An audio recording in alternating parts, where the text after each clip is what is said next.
Escritas alrededor del año 95 después de Cristo bajo circunstancias adversas y en medio de un clima de persecución para la iglesia de parte del imperio, las revelaciones de Apocalipsis no solo traen aliento para los cristianos de finales del primer siglo, sino que también representan una figura de lo que sería el cristianismo a través de todos los tiempos.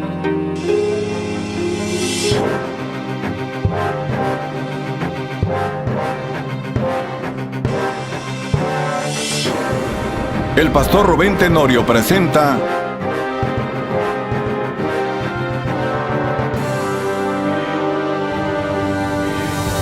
la época y el autor del Apocalipsis.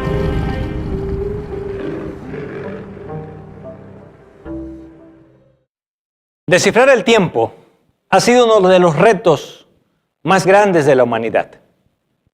El hombre, por medio de la ciencia, la astrología, el ocultismo, ha tratado de descifrar el futuro. Sin embargo, la historia nos ha enseñado que el único que puede tener este atributo es Dios.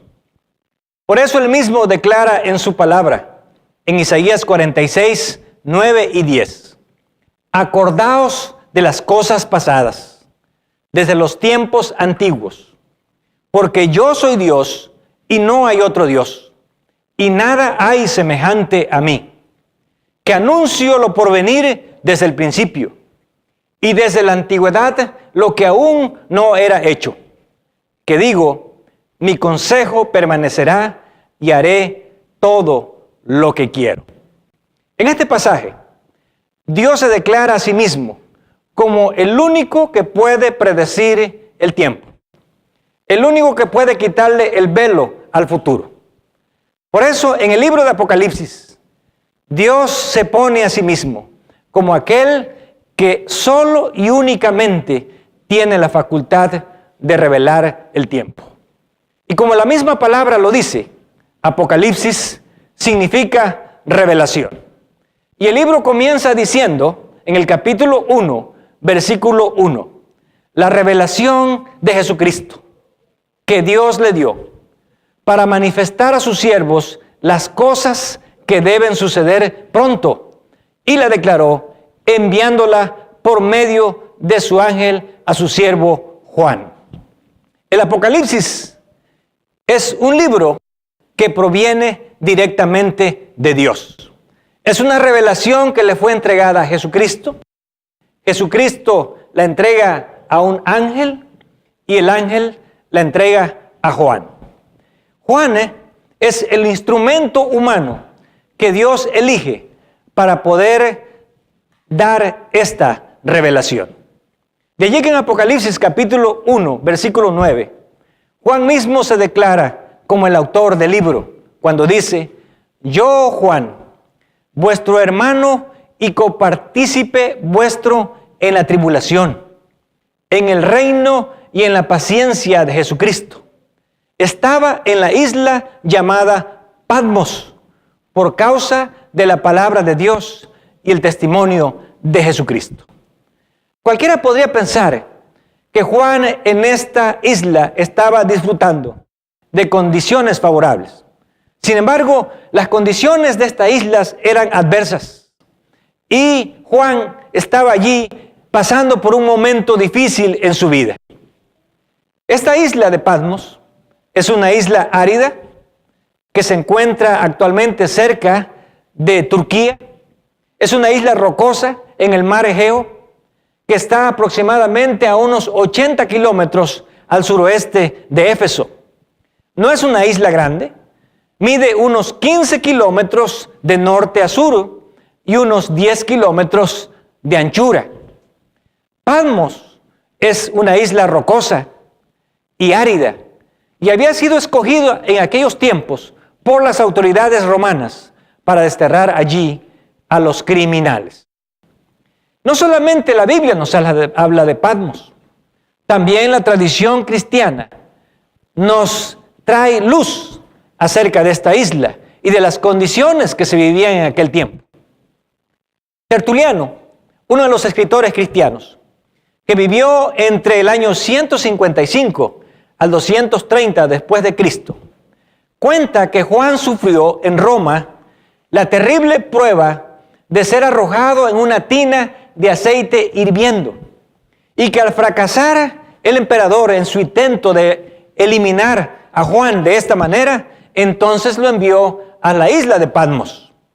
Plinio, otro escritor cristiano, que escribió aproximadamente en el año 77 después de Cristo, nos cuenta que la isla se usaba como una colonia penal. Victorino de Petavio, otro escritor cristiano, que escribió alrededor del año 303 después de Cristo, declaró que Juan, cuando dijo estas palabras, estaba en la isla de Patmos, condenado a trabajar en las canteras por el César Domiciano. Como podemos ver, durante el primer siglo, las condiciones para los cristianos eran adversas, eran difíciles. El mundo estaba dominado por los emperadores romanos. Y haciendo una pequeña reseña histórica sobre las condiciones políticas y difíciles para el cristianismo, encontramos lo siguiente. Varios de estos emperadores tuvieron que ver con algunos eventos importantes del cristianismo. Por ejemplo, César Augusto, el primer emperador absoluto romano, que gobernó entre el año 27 antes de Cristo y 14 después de Cristo. Era el emperador cuando nació Jesús. El siguiente, Tiberio, que gobernó entre el año 14 y 37 después de Cristo, era emperador cuando Jesús fue crucificado.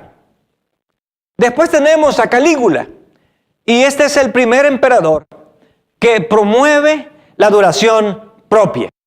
Él gobernó entre el año 37 y 41 después de Cristo. Después de él viene Claudio, quien estuvo gobernando entre el año 41 al 54 después de Cristo.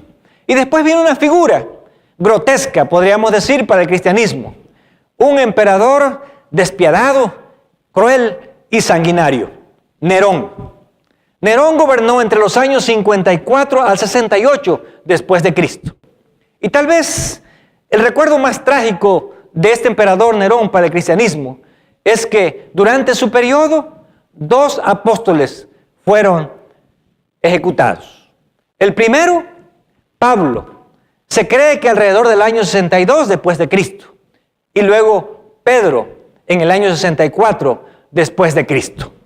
Después de la muerte trágica de estos apóstoles, tenemos a otros emperadores romanos.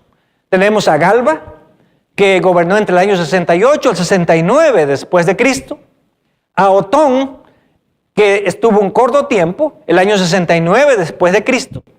Tenemos a Vitelio, también en ese mismo año, y a Vespasiano, que gobernó entre el año 69 al 79 después de Cristo. Vespasiano es un personaje importante. ¿Por qué? Porque durante su gobierno se lleva a cabo la destrucción de Jerusalén. Cuando hablamos de la destrucción de Jerusalén, tenemos que recordar que Jerusalén fue destruida cuando Tito, el hijo de Vespasiano, estaba a cargo de los ejércitos romanos. Y fue el segundo sitio de Jerusalén durante el periodo de este emperador. Jerusalén finalmente fue destruida en el año 70 después de Cristo.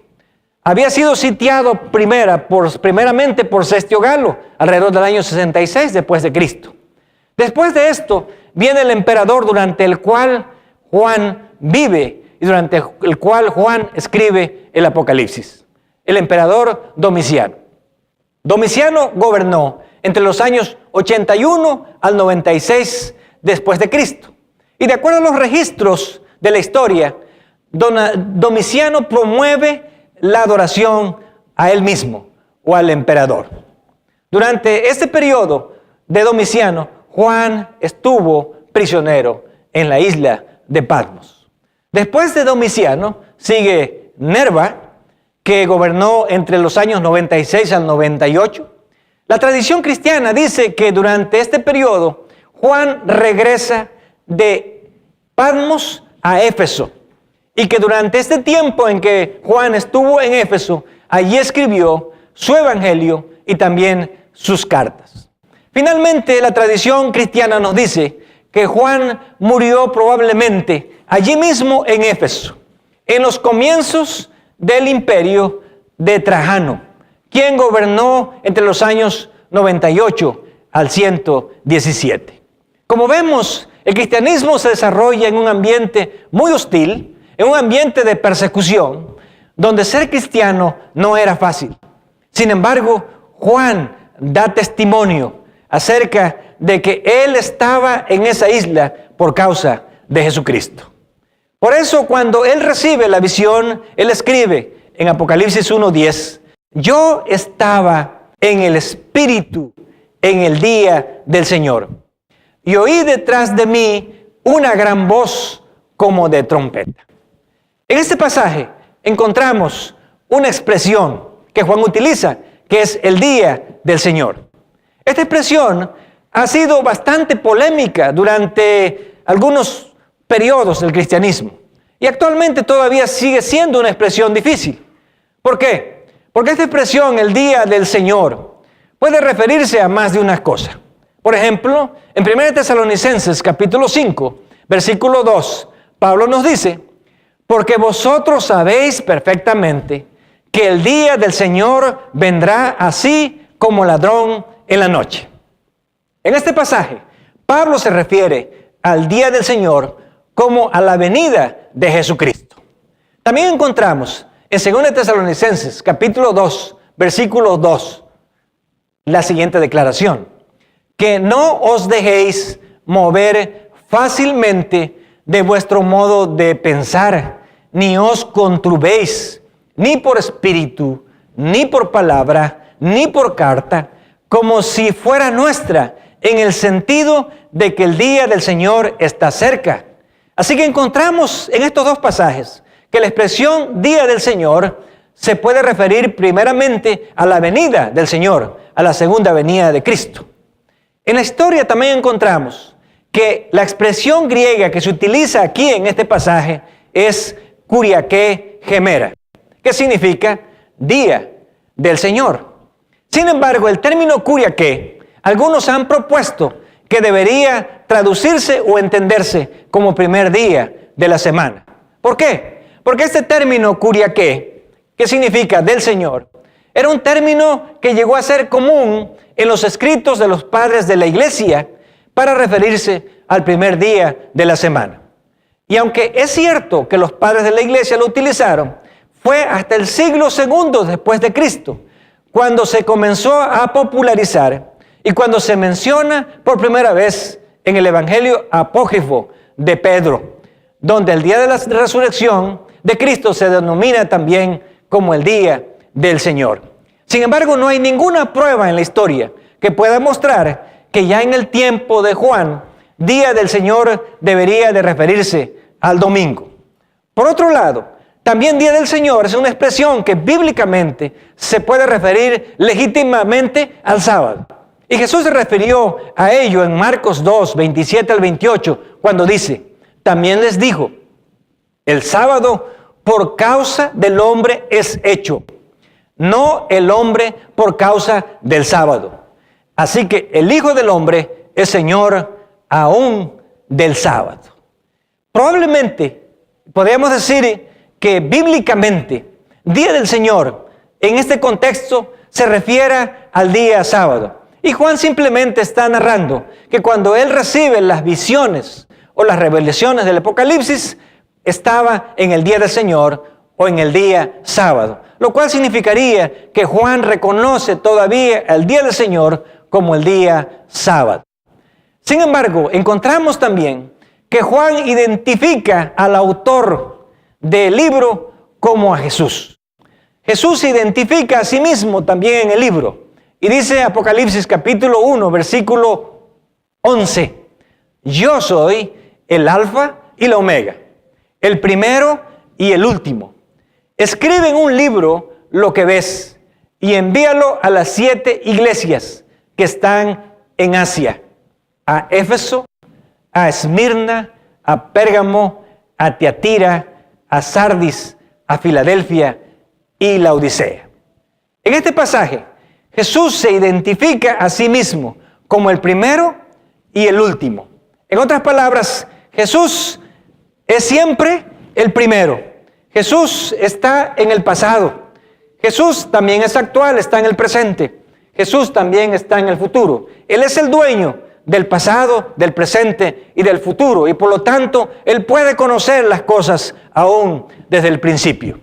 Ahora, ¿por qué Juan se dirige a las 7 iglesias? ¿O por qué el Apocalipsis está destinado a las 7 iglesias? En los registros del Nuevo Testamento encontramos que el cristianismo creció mucho en las regiones de Asia. Y en 1 Corintios, capítulo 16 al 19, encontramos, por ejemplo, la siguiente declaración: las iglesias de Asia os saludan. También Pedro se refiere a esta misma situación en su primera carta, capítulo 1, versículo 1, al decir: Pedro, apóstol de Jesucristo, a los expatriados de la dispersión en Ponto, Galacia, Capadocia, Asia y Bitinia. Pedro habla de que los cristianos habían sido dispersos, especialmente en esas regiones de Asia. Y fue en esa región de Asia donde el cristianismo creció. Encontramos a Pablo haciendo también varios viajes misioneros, donde él específicamente se concentra en estas regiones de Asia. Por lo tanto, cuando se escribe el Apocalipsis, se escribe para las iglesias que están en Asia, que podríamos decir que eran las iglesias que representaban al cristianismo en aquel tiempo. Encontramos que algunas de estas 7 iglesias a las cuales se dirige el Apocalipsis se mencionan en el libro de los Hechos de los Apóstoles.